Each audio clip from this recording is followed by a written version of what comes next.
everyone, welcome to Salam Learning. Anatomies ആണ്. അപ്പോൾ മക്കളെ നമ്മുടെ എക്സാം ഒക്കെ കഴിഞ്ഞ് നമ്മൾ ഇത് വീണ്ടും പഠിക്കാനായിട്ട് റെഡി ആയിട്ടിരിക്കുകയാണ്. സോ നമ്മുടെ 3ാം ക്ലാസ്സിന്റെ അടുത്ത ചാപ്റ്റർ എന്ന് പറയുന്നത് വൃത്തി നൽകും ശക്തി ദ പവർ ഓഫ് ക്ലീൻലിനെസ് എന്ന് പറയുന്ന ഒരു അടിപൊളി ചാപ്റ്റർ ആണ് കേട്ടോ. അപ്പോൾ ഈ ഒരു യൂണിറ്റിൽ നമ്മൾ ധാരാളം കാര്യങ്ങൾ പഠിക്കുന്നുണ്ട്. നമുക്ക് ഇനി അങ്ങോട്ടേക്കുള്ള നമ്മുടെ ലൈഫിൽ നമ്മൾ ഉറപ്പായിട്ടും അറിഞ്ഞിരിക്കേണ്ട കുറേ കാര്യങ്ങളാണ്, നമ്മുടെ ആരോഗ്യത്തെ പറ്റിയുള്ള കുറേ കാര്യങ്ങളാണ് നമുക്ക് ഈ ഒരു പാഠഭാഗത്ത് നമുക്ക് പഠിക്കാനുള്ളത്. സോ ഈ ഒരു പാഠഭാഗത്തെ പറ്റി പഠിക്കുന്നതിന് മുന്നോടിയായിട്ട് നിങ്ങൾ അറിഞ്ഞിരിക്കേണ്ട ചില കാര്യങ്ങൾ നിങ്ങളോടൊന്ന് പറഞ്ഞു തരാൻ വേണ്ടിയാണ് ഇന്ന് മിസ് വന്നിരിക്കുന്നത്. സോ നിങ്ങൾ എല്ലാവരും എന്ത് ചെയ്യുക, ഈ ഒരു ക്ലാസ് ലൈക്ക് ചെയ്യുക, അതുപോലെ തന്നെ മാക്സിമം നിങ്ങളുടെ കൂട്ടുകാർക്ക് ഷെയർ ചെയ്ത് കൊടുക്കുക കേട്ടോ. ഓക്കെ, എനിവേ ഞാനിവിടെ കുറച്ച് ചോദ്യങ്ങളാണ് നിങ്ങൾക്ക് വേണ്ടി റെഡിയാക്കി വെച്ചിരിക്കുന്നത്. ഇവിടെ നിങ്ങൾക്കൊരു ചിത്രം കാണാനായിട്ട് സാധിക്കുന്നുണ്ട്. രോഗം പകരാനുള്ള എന്തൊക്കെ സാഹചര്യങ്ങളാണ് ചിത്രത്തിൽ നിന്നും നിങ്ങൾക്ക് കണ്ടെത്താനായിട്ട് കഴിയുന്നത്? Find the situation from the picture that spread diseases.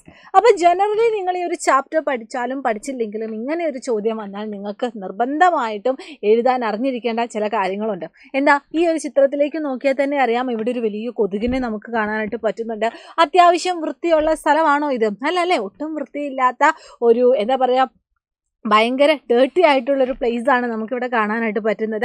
So ഈ ഒരു ചിത്രത്തെ പറ്റി കുറച്ച് വിവരിച്ചെഴുതിയാൽ തന്നെ നിങ്ങൾക്ക് എന്ത് കിട്ടും? മാർക്ക് കിട്ടും. അപ്പോൾ രോഗം പകരാനുള്ള എന്തൊക്കെ സാഹചര്യങ്ങളാണ് ഇവിടെ ഒളിഞ്ഞിരിക്കുന്നത് എന്നാണ് നമ്മുടെ ചോദ്യം. അപ്പോൾ നിങ്ങൾ എന്ത് ചെയ്യുക, ഇങ്ങനെ ഒരു ചോദ്യം നിങ്ങൾ എക്സ്പെക്റ്റ് ചെയ്യണം. അപ്പോൾ നമ്മുടെ ഈ ഒരു ചാപ്റ്റർ, അതായത് ഈ ഒരു 4th ചാപ്റ്ററിൽ നമ്മൾ ഇതുപോലെ തന്നെ രോഗം വരാനുള്ള കാരണങ്ങളും രോഗം ഒഴിവാക്കാനുള്ള മെത്തേഡ്സ് ഒക്കെ നമ്മൾ ഡിസ്കസ് ചെയ്യുന്നുണ്ട്. അപ്പോൾ ഇതിൻ്റെ ഉത്തരം നോക്കാം. ഈ ഒരു ചിത്രത്തിൽ നിങ്ങൾക്ക് എന്തെല്ലാം കാര്യങ്ങളാണ് കാണാനായിട്ട് സാധിക്കുന്നത്?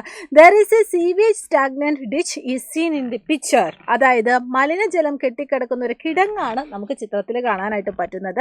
It help to breed mosquitoes and house fly.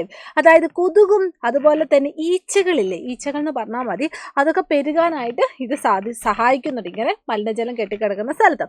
Lot of waste material dumped in this area. അത് മാത്രമാണോ കാണാൻ പറ്റുന്നത്? നിരവധി മാലിന്യങ്ങൾ ഈ ഒരു ഭാഗത്ത് നമുക്ക് കാണാനായിട്ട് പറ്റുന്നുണ്ട്. This also help to spread mosquitoes and disease. ഇങ്ങനെ ധാരാളം മാലിന്യങ്ങൾ ഇവിടെ ഇങ്ങനെ തള്ളുന്നത് കൊണ്ട് തന്നെ ഇത് കൊതുകുകളും രോഗങ്ങളും പടർത്തുന്നതിനായിട്ട് അത് കാരണമാവുന്നുണ്ട്.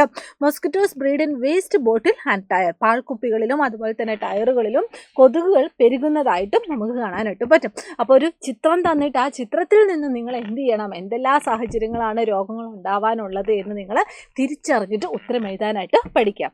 സോ അടുത്ത ചോദ്യം എന്ന് പറയുന്നത് write any diseases spread by a given creature. താഴെ കാണുന്ന ജീവികൾ പരത്തുന്ന ഓരോ രോഗത്തിൻ്റെ പേര് എഴുതുക. ഇത് രണ്ടും നമ്മൾ പലപ്പോഴായിട്ട് കണ്ടിട്ടുള്ള ആൾക്കാരാണ്. ആരൊക്കെയാണ്? കൊതുകുണ്ട്, ഈച്ചയുണ്ട്. അപ്പോൾ അവർ പരത്തുന്ന രോഗങ്ങളുടെ പേരുകൾ നിങ്ങൾ എന്ത് ചെയ്യണം, ഒന്ന് അറിഞ്ഞു വെക്കുക. ഇപ്പോൾ കൊതുകിൻ്റെ കേസ് പറയുവാണെങ്കിൽ മലേറിയ, ഡെങ്കിപ്പനി, അതുപോലെ തന്നെ ചിക്കൻ ഗുനിയ, ഇവയൊക്കെയാണ് നമ്മൾ കൊതുക് പരത്തുന്ന രോഗങ്ങൾ.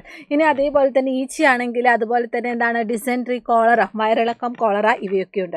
സോ ഈ ഒരു പാഠഭാഗത്ത് നിങ്ങൾ അറിഞ്ഞിരിക്കേണ്ട വളരെ പ്രധാനപ്പെട്ട ഒരു കാര്യമാണ് നമ്മളിപ്പോൾ ഡിസ്കസ് ചെയ്തത്. ഇതിൻ്റെ കൂടെ തന്നെ നിങ്ങൾ ഓരോരുത്തർ വഴി, അതായത് ഇപ്പം മൊസ്കിറ്റോ ആയിക്കൊള്ളട്ടെ, ഹൗസ് ഫ്ലൈ ആയിക്കൊള്ളട്ടെ, റാറ്റ് ആയിക്കൊള്ളട്ടെ, ഇനി വെള്ളത്തിലൂടെ ആയിക്കൊള്ളട്ടെ, അല്ലെങ്കിൽ എയറിലൂടെ ആയിക്കൊള്ളട്ടെ, അല്ലെങ്കിൽ സമ്പർക്കത്തിലൂടെ ആയിക്കൊള്ളട്ടെ, ഇങ്ങനെ പല മെത്തേഡുകളിലൂടെ സ്പ്രെഡ് ആവുന്ന അല്ലെങ്കിൽ പല മെത്തേഡുകളിലൂടെ വരുന്ന ഡിസീസസുകളുടെ കാര്യങ്ങളും നിങ്ങൾ എന്ത് ചെയ്യണം, ഒന്ന് അറിഞ്ഞു വെക്കുക. ഇതൊക്കെ ജനറലി ഉള്ള കാര്യമാണ്. നിങ്ങൾ ഈ ഒരു ചാപ്റ്റർ പഠിക്കുന്നതിന് മുന്നോടിയായിട്ട് അറിഞ്ഞിരിക്കേണ്ട കാര്യമാണ്. നമ്മുടെ ഫ്യൂച്ചറിന് നമ്മളെ സഹായിക്കുന്ന കാര്യമാണ്. സോ ഇതൊക്കെ നമ്മൾ ഈ മനോഹരമായിട്ട് ഈ ഒരു ചാപ്റ്ററിൽ നമ്മൾ ഡീറ്റെയിൽ ആയിട്ട് പഠിക്കുന്നുണ്ട്. സോ നിങ്ങളെല്ലാവരും എന്ത് ചെയ്യുക, ഇതിൻ്റെ ലൈവുകളൊക്കെ മറക്കാതെ കാണാനായിട്ട് ശ്രമിക്കുക. അതുപോലെ തന്നെ നിങ്ങളുടെ ഫ്രണ്ട്സിന് അയച്ചു കൊടുക്കാനും ശ്രമിക്കുക. സോ എല്ലാവർക്കും all the very best and thank you so much. By.